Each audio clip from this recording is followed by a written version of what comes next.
talking about the Hawthorne tournament and the Hawthorne Invitational, there is still an opportunity to earn your invite, so to speak. And that's by playing in the one-day Saturday tournament. That's a $500 bankroll, all optional format. You can play any races, any type of races that we're going to offer on the contest tracks.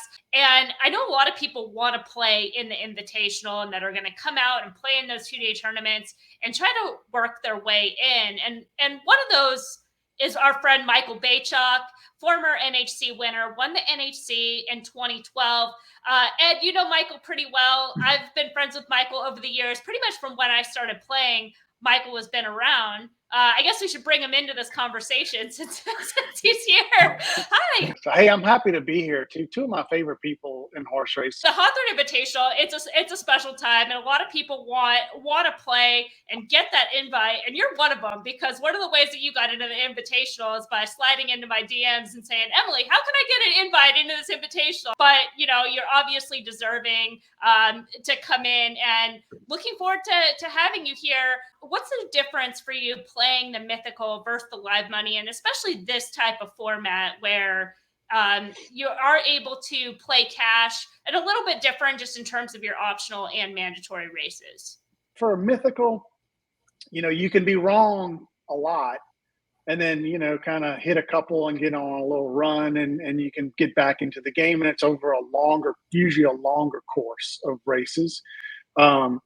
But in a live money tournament, usually when you're wrong and you have a strong opinion, you're going to really damage your bankroll heavily if you're playing it correctly. When you're putting your money up, to go all in, which is kind of what you almost have to do when you have an opinion, and you're wrong, you're going to be in trouble. But if you're right, you're going to have to be right probably one more time.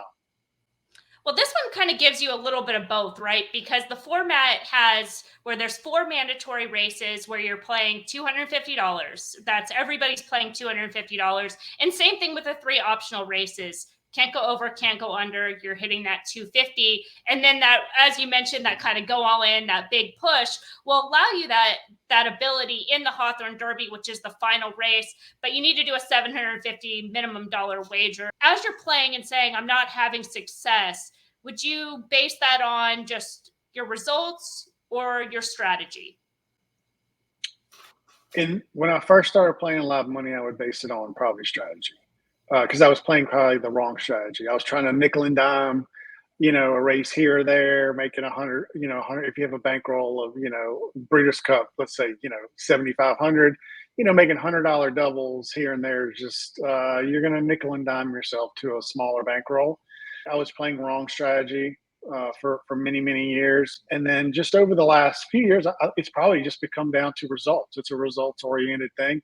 And it's about decisions, over the long term, not about, results. Results certainly are important over the very long term, but not in the short term. For me, knowing that there's, these sharks in the water, like Christian Helmers comes to mind, who are absolutely willing to make, Tommy Massis, willing to make every bet an all-in bet to amass a score that's just going to, beat you into submission as well as win the contest, is not me. But okay, now we have these, 250s, the min and the max. We're all sort of firing similar bullets. Still have to use the wagering menu to your advantage. But then in the Hawthorne Derby, that's where you get your shot to really flex your muscle on, okay, I have my opinion of this race, and here's how I'm going to use it to try to win the contest. And I think this format where you get the one race where everyone's trying to do it should, to your point, benefit those who maybe aren't live money people all the time. I do like the format. I think it's,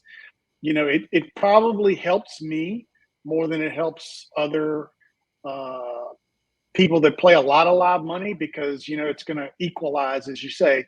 If you can only play 250 on a race, well, that's, and you have to play 250, that's probably good for me, whereas other people picking their spots and going all in might, they would tend to have a bigger advantage. I know a lot of times in tournaments, it's important to have an idea of what it does take to win and what you want to turn your bankroll into.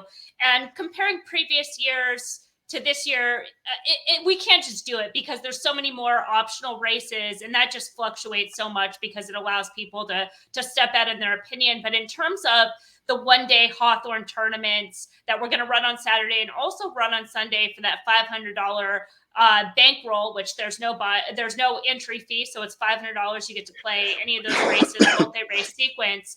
The winning scores from back in November were about 15 to 19 times the bankroll. We had Jordan Jane, who I think he hit a pick 5 early and then hit a couple exactas to finish with a score of 77, 40, right around there. And then with Matt Miller the next day coming back with a big score of 9,800, but playing not many races like you talked about, but being really aggressive on those plays. So what do you take that type of strategy when you're going to come into this with that $2,500 bankroll, that if I hit my target, what would that target be for you?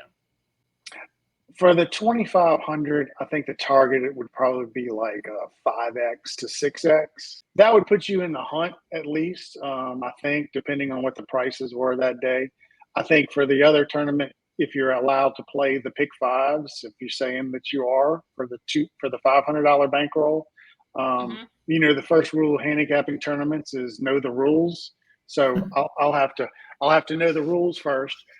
So those can get a little bit out of hand, right? I mean, I'm not sure that's, you want to make a basis of your, target score, but you certainly want to start.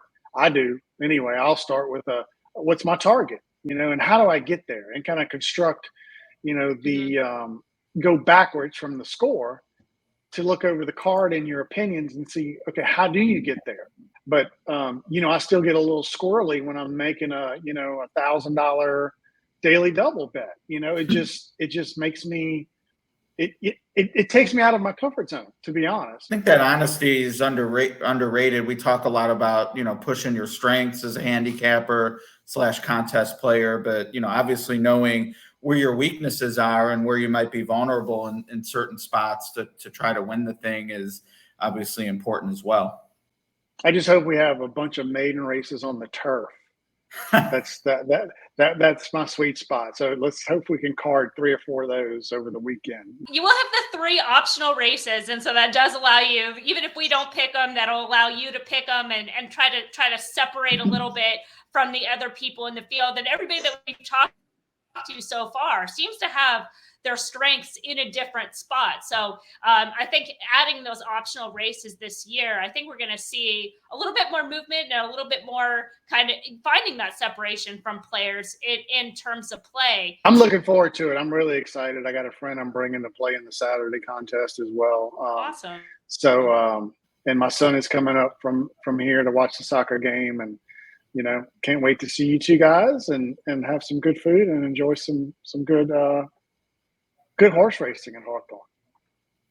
Well, I'm looking forward to seeing you again and again. It never hurts to ask, and you are proof of that. Thank you again for joining us, and we'll talk and have more questions in a few weeks.